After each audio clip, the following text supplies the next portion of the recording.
Okay, magandang araw Pilipinas, lalong-lalo na po sa ating mga kababayan Luzon, Visayas, Mindanao. At syempre sa mga kababayan po natin na lagi pong nag-aabang, lagi pong nagtatanong kung tayo ba ay magla-live, kung tayo ba ay mag-upload. Yes, lagi po tayo mag-upload mga kababayan, lalong-lalo na po sa sitwasyon ngayon na kinakailangan po ninyo o kinakailangan ng ating mga kababayan ng boses para magsalita. At natitiyak ko na kung ano man ang aking sasabihin, yan po ang damdamin o saloobin mismo ng ating mga kababayan. So ngayon, pag-usapan natin ngayon yung nangyari pong hearing dyan sa Blue Ribbon Committee na pinangangasiwaan po, pinangungunahan po ni, kung di ako nagkakamali, ang may hawak ngayon dyan ay si Win Gatchalian. Ako po ay hindi pala, si Erwin Tulfo pala, sorry. So ngayon mga minamahal ko mga kababayan, hindi po dumalo ang 18 marites. Hindi po marines dahil unang-una hindi po mga marines yung mga yan. At hindi po sila pwedeng tawagin na marines dahil unang-una sila po ay discharge, na kung saan kaya na discharge dahil po sa hindi maganda ang kanilang mga pagkatao. Hindi maganda yung kanilang ginawa, kaya sila natanggal sa serbisyo. Kaya sila tinanggal dahil hindi po sila karapat-dapat na maging Marines. So ngayon, tinatawag po sila na bayani at Marines nito pong ni Baligod, no? Dahil nga po sa para lamang sabihin na may mga sundalo na umaaklas sa gobyerno, pero ang totoo itong mga ito po ay hindi po sundalo, at lalong hindi po ito tinatanggap ng Armed Forces of the Philippines, at sila po ay sinuka na, kaya nga po sila na-discharge dahil hindi po sila karapat-dapat na maging Marines. So ito ay dapat po natin tinatawag na mga 18 marites na kung saan nabayaran po nitong mga kalaban po ng ating mahal na Pangulo na gusto magpabaksak sa kanya. Unang-una na po dyan, ito po si Marcoleta. At syempre wala nang iba. Alam naman natin na hindi naman gagalaw si Marcoleta kung walang utos mula sa kanyang poon na si Vice President Sara Duterte. So sa madaling salita, mga minamahal ko mga kababayan, kung ano man ang nangyayari ngayon dyan sa Senado, 100% po o 200% pa o 1,000,000% pa, may kinalaman po dyan si Vice President Sara Duterte. Kita nyo naman, kapag ang sitwasyon ay pumapabor po kay Vice President Sara Duterte, makita nyo tahimik itong mag-asawa, pati si Man Scarpio. Pero kapag yung kanyang mga alipores, pagka yung kanyang mga tao, mga ulupong, yung mga ahas na nabayaran niya ay tagilid, bigla pong i-eksena ngayon itong si Vice President Sara Duterte. Kasi bakit? Nakikita niya na yung mga alagad niya, yung mga kampon niya na walang ibang ginawa kundi manggulo, manira ng ibang tao, ay natatalo yun, kaya lumalabas. Ngayon, balik tayo dito sa 18 marites. Ngayon mga minamahal ko mga kababayan, yung tungkol po dito kay Loren Legarda, abay umamin po itong si Baligod mga kababayan, kung napanood po ninyo, kung nabasa ninyo, kung ninyo sa inyong pag-i-scroll sa inyong cellphone, abay umamin si Baligod na nagkamali yung kanyang mga marites. Abay, mahirap yan mga kababayan. Hindi ka panipaniwala yung mga testimonya ng 18 marites na to. Kung hindi siguro kumampi sa kanila si Loren Legarda, malamang nasa listahan pa nila hanggang ngayon si Loren Legarda na tumanggap ng mali-maleta. Ngayon, sa nakikita ko lang sa base sa aking pag-aanalisa, malamang kaya itong si Loren Legarda ay kumampi dito sa mga Duterte dahil alam niya na itong kanyang anak na si Libiste ay maliligtas.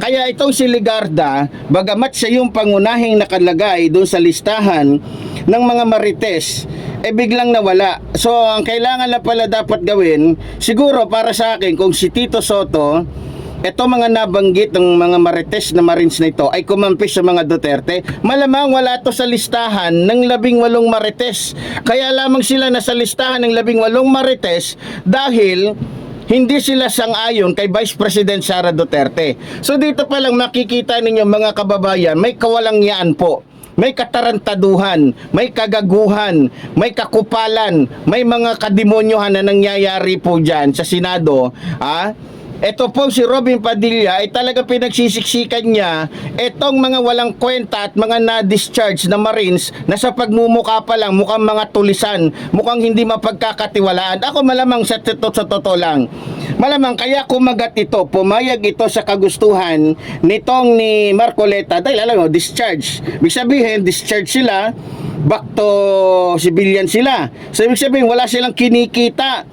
Kaya ngayon, para maging kapanipaniwala sila, nagdrama ng nagdrama. Sabi nung isa doon, naalala ko pa, namatay daw yung, alala niya yung hearing na yon, di ba? Sabi nung isa, namatay daw yung kanyang kapatid. Ano kinalaman ng kapatid mo sa hearing dyan?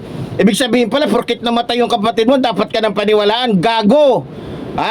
Hoy, kayong mga 18 marites, isa lang masasabi ko sa inyo. Kayong 18 marites, pakinggan ninyo to. Mga tang ina ninyo, mga kiki ng ina ninyo, kayong 18 marites, makinig kayo. Kayo yung mga uri ng mga tao, hindi sundalo dahil hindi naman kayo sundalo na-discharge nga kayo kasi wala kayong kwenta, wala kayong modo, wala kayong silbi, mga pulpol, mga batugan, mga walang nya, mga walang puso, walang atay, walang bituka, walang kaluluwa, puro sungay lang ang meron kayo. Itong pakinggan ninyo sa akin, kayong 18 marites. Kung inaakala ninyo na makakaligtas kayo, kung inaakala ninyo na makakalusot kayo, ay hindi. Hindi kayo makakalusot, lalong-lalo na't ngayon, kinasuhan na kayo ni Erwin Tulfo at ng iba pang mga personalidad. Titiyakin ko sa inyo, kayong mga tolonggis kayo. Pero sa bagay, mga minamahal ko mga kababayan, tulad po nung naunang isang marites, na biglang nagtestimonya na ganito, ganyan, tapos biglang nawala, malamang magiging gotesa din tong mga to, bigla na lamang mawawala, mga minamahal ko mga kababayan. Sa totoo lang, katawa-tawa na lamang po kung iisipin natin ito pong mga 18 marites na ito. Dahil unang-una, sa kanilang mga testimonya, puro nabubutasan po sila.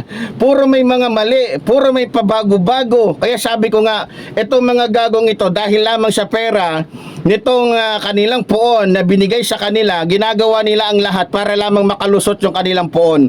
Pero ganun pa man, isa lang ang masasabi ko dito kay Vice President Sara Duterte. Kahit magbayad ka pa ng mga tulisan, mga walang kwentang mga tao na sundalo na na-discharge o na-discharge dahil sa kanilang mga tarantaduhan, wala ka pa rin magagawa, Vice President Sara Duterte. Kahit gamitin mo pa yung bilyon-bilyon na yan na ninakaw mo mula sa amin, hindi ka pa rin mananalo. Dahil yung katulad mong si Raulo, gago, demonyo, walang niya, kupal, traidor, Vice President Sara Duterte, ay kailanman ay hindi namin papayagan na maghari sa bansang ito, lalong-lalo na alam namin na may sa utak, alam namin na may problema ka sa utak, alam namin na baliw ka, alam namin na wala ka sa sarili mo palagi dahil lulong na lulong ka, lunod na lunod ka sa droga. Kaya Vice President Sara Duterte, kahit ubusin mo pa yung pera namin, hindi sa iyo yan, alam namin yan. Kung ano mang ginagastos mong na mukhang Vice President Sara Duterte ka, wala kang pera, amin yan, amin yan. Pero kaya nga sinasabi ko, bakit ba nandiyan pa sa kanya yung pera na yan, dapat kinukuha na yan, kasi yan ang nagiging dahilan kung bakit nakakapagbayad, nakakakuha, etong si Vice President Sara Duterte ng mga bulaang saksi, ng mga abogadong gago, ng mga abogadong walang paninindigan sa taong bayan, tulad ng sinabi ko, Vice President Sara Duterte, kahit ano pang hearing, kahit ano pang gawin ninyo, kahit anong gawin ng mga tao mo, kahit ilang Marcoleta pa ang gamitin mo, kahit ilang mga demonyong Amy Marcos pa ang gamitin mo, hindi ka magwawagi, mai-impeach at mai-impeach ka. Yan ang tandaan mo, Vice President Sara Duterte.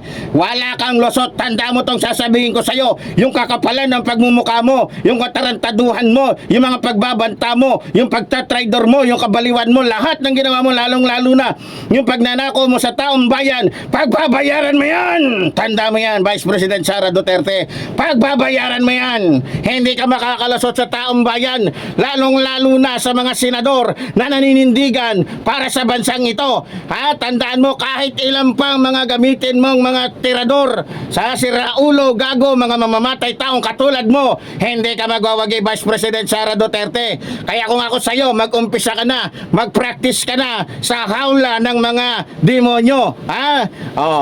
Kayong mga senador ni Vice President Sara Duterte, good luck na lang sa inyo. At isa lang masasabi ko, hindi kayo magwawagi kailanman. Dahil ang kabutihan at katotohanan pa rin ang magwawagi. Yung kasinungalingan ninyo, yung gawa-gawa ninyong kwento, walang kwenta yan sapagkat mas matalino pa rin ang gobyernong ito kesa sa inyo dahil kayo ay talagang mga bobo. So sa ating mga kababayan, muli po tulad po ng sinasabi ng inyong lingkod, mabuhay po ang ating inang bayan, mabuhay po nagmamahal sa ating inang bayan. Maraming salamat po.